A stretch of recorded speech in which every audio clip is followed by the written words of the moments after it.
Salut à tous les amis sérivores et cinéphiles. Aujourd'hui on s'attaque à une sacrée surprise signée Apple TV+, Wolves. Un film qui ne sort pas en salle mais qui réunit pourtant deux monstres sacrés du cinéma, George Clooney et Brad Pitt tout de même. Et aux manettes on retrouve Jon Watts, le réalisateur de la trilogie Spider-Man. Alors est-ce que ce cocktail explosif tient ses promesses?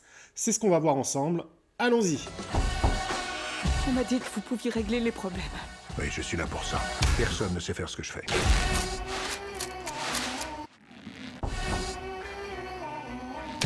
Qui êtes-vous? Je suis là pour votre problème.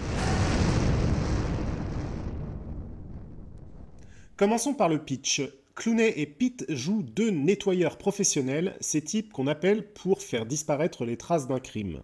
Le hic, c'est qu'ils se retrouvent sur la même affaire et doivent bosser ensemble alors qu'ils ont l'habitude d'être des loups solitaires.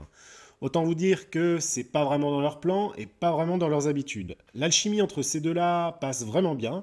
On sent qu'ils s'amusent comme des petits fous devant l'écran et ça se ressent justement à l'écran. Leurs vannes, leur regard en coin, tout ça fonctionne plutôt bien. C'est clairement le bon point du film. On retrouve ce duo iconique dans une dynamique qu'on adore et un peu comme dans la saga Oceans, mais en version un peu plus intimiste cette fois-ci. Le scénario joue habilement sur cette rivalité forcée. Nos deux loups solitaires doivent apprendre à travailler ensemble et c'est là que le film trouve son rythme avec de nombreux quiproquos, des situations absurdes et des dialogues ciselés.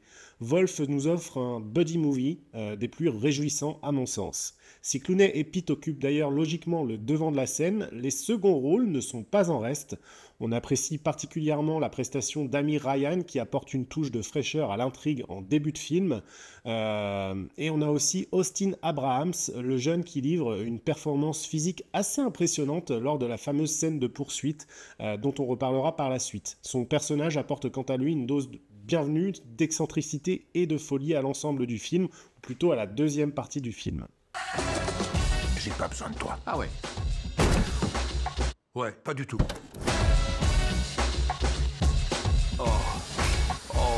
Il n'avait pas de pouls. Et pourtant, c'est un genre de coup monté.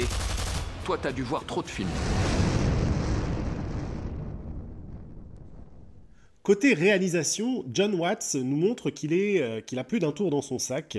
Exit les toiles d'araignée pas toujours très bien réalisées, place à une ambiance plus feutrée, presque noirâtre. La photographie est assez léchée avec des plans qui nous rappellent les bons vieux polars des années 90. J'ai même parfois pensé à un moment à Seven en voyant Brad Pitt dans ce New York des bas-fonds.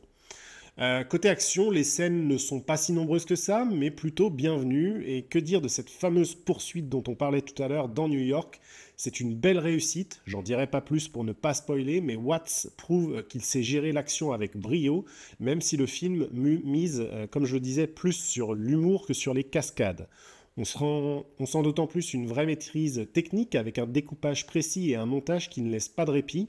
L'ambiance visuelle, quant à elle, est particulièrement réussie. Les décors, qu'il s'agisse de la luxueuse suite d'hôtels ou des bars miteux, sont travaillés dans les moindres détails. Les jeux de lumière, notamment les scènes nocturnes, apportent une touche de glamour qui sied plutôt bien à la présence de nos deux stars, alors que la neige et l'ambiance froide de dehors permettent de nous resituer dans le film d'action noir. C'est tout un art de faire parler les gens. Quoi? Rien. Tête de nœud. Pauvre tâche. Alors là où le bas blesse un peu parce que le film n'est pas parfait, c'est du côté du scénario.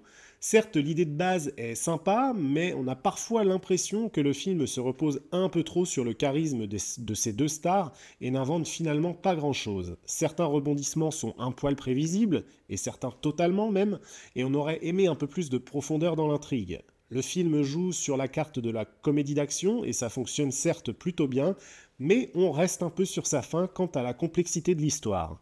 On aurait aimé creuser davantage les personnages par exemple, leur motivation, leur passé.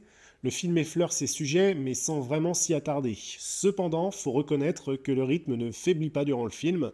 Les péripéties s'enchaînent à bon tempo, on ne s'ennuie pas une seconde. Les dialogues sont souvent assez savoureux et ils compensent en partie les failles et les faiblesses surtout du scénario. Au final, Wolf's, c'est un peu comme une bonne pizza, c'est pas forcément original, mais ça fait clairement le job. On passe un bon moment, on rigole, on apprécie le jeu des acteurs et la réalisation assez soignée. C'est peut-être pas le film de l'année, mais clairement c'est un divertissement de qualité qui mérite le détour.